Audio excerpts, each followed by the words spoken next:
सुरेश मेरे मित्र, मुझे लगता है कि मेरा समय आ गया है।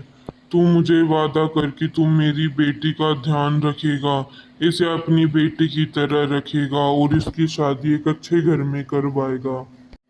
हाँ हाँ मेरे दोस्त, तू चिंता मत कर।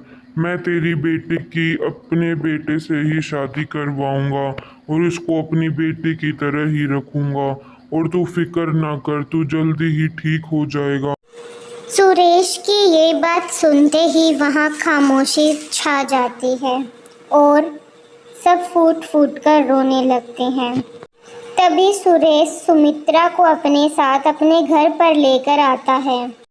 ले आए इस मनहूस को, एक तो अपने बाप को खा गई, ऊपर से काली कलूटी। मैं तो बता रही हूँ, मैं इससे अपने लड़के की शादी नहीं करवाऊंगी।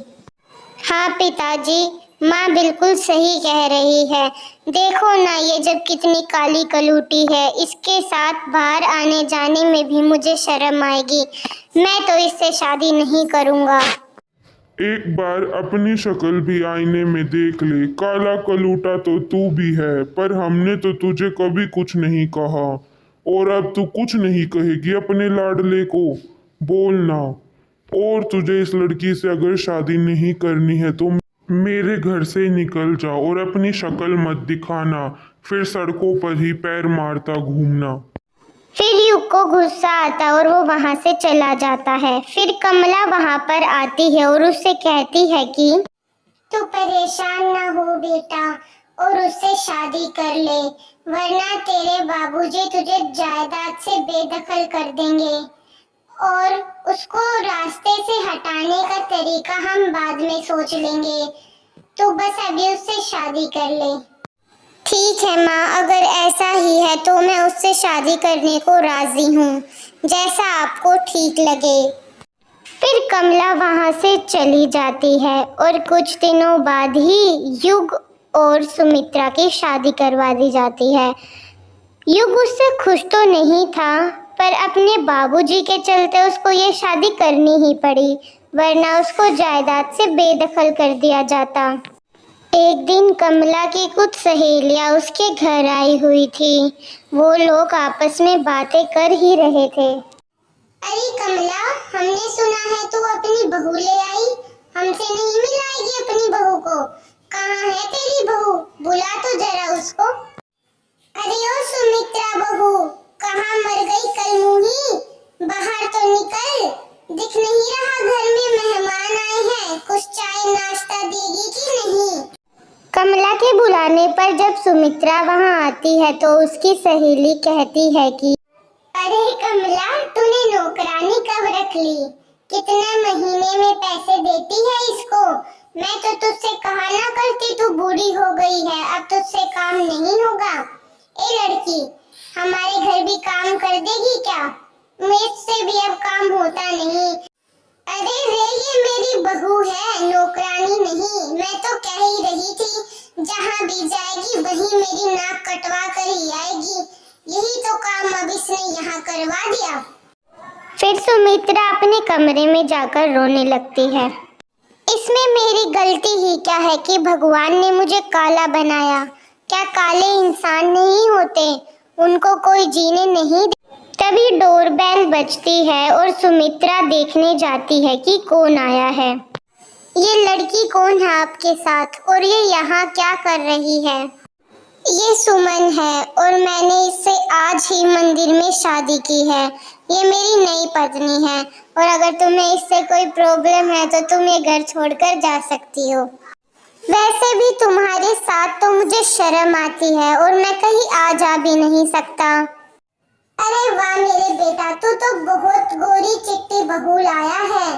मैं तो बहुत खुश हूँ। अब जाकर पड़ोस की सारी औरतों को जलाऊंगी कि मेरी बहू तुम्हारी बहू से ज्यादा सुंदर है। क्या तुम्हें पता नहीं, इनकी पहले ही शादी हो चुकी है और मैं इनकी पहली पत्नी हूँ। फिर भी तुम मुंह उठाकर यहाँ चली आई। तुम हो ही ऐसी, तुम्हारे साथ रहना कौन चाहेगा? बदसूरत कहीं की, यहाँ खड़ी खड़ी अपनी बेइज्जती करवा रही है। यूं नहीं कि यहाँ से निकल जाए। फिर सुमित्रा वहाँ से दुखी होकर चली जाती है। एक दिन कमला और युग कार में बैठकर मार्केट जा रहे होते हैं। अचानक उनका दूसरी गाड़ी से एक्सीडेंट हो जाता है। वो दोनों बिस्तर पकड़ लेते हैं।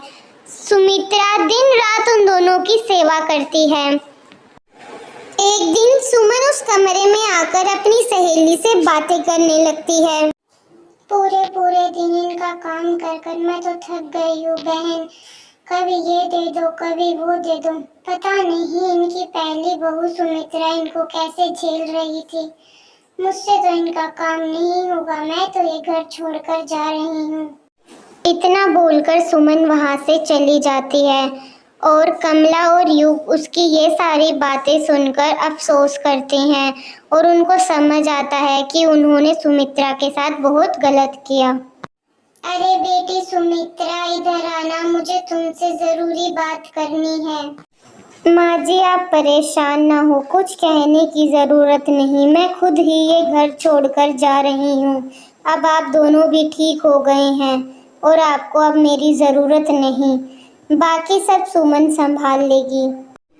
फिर युग सुमित्रा को सारी बातें बताता है कि सुमन ने क्या कहा और वो हमें छोड़कर चली गई है। हाँ हमें माफ कर दो सुमित्रा, हमने तुम्हारे साथ बहुत गलत किया। हम समझ ही नहीं पाए। हाँ बेटी सुमित्रा मुझे भी माफ कर दो।